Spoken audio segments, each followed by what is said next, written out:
The landscape of Raqqa is unchanging. In every direction, this is all you see. A city destroyed. But who's to blame for this devastation? It's not just the regime of Syria's Bashar al-Assad, but also the United States and its allies. Amnesty International says US-led airstrikes on the city killed hundreds of civilians and destroyed countless homes. We're talking about airstrikes, which should be fairly precise.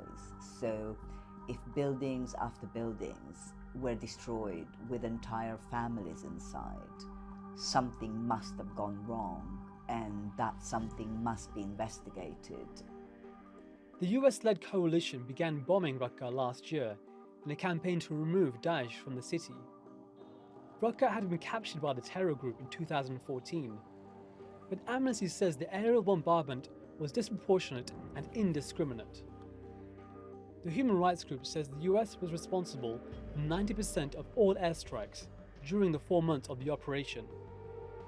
It says the coalition fired 30,000 rounds of artillery into the city. That's tantamount to indiscriminate strikes, because each artillery rounds will have a margin of error of about 100 meters.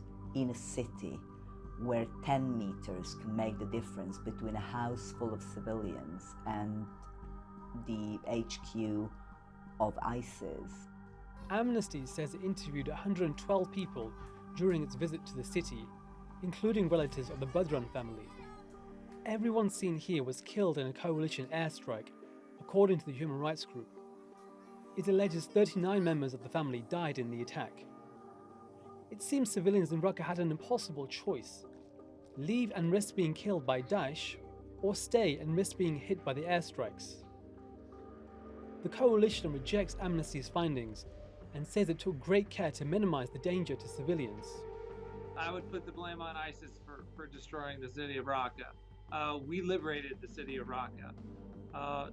The city deserves better, and we're going to try to provide that. 1 year later, and Amnesty says the coalition hasn't investigated a single case of civilians dying from its airstrikes. Did the US and its allies violate humanitarian law during the air campaign in Raqqa?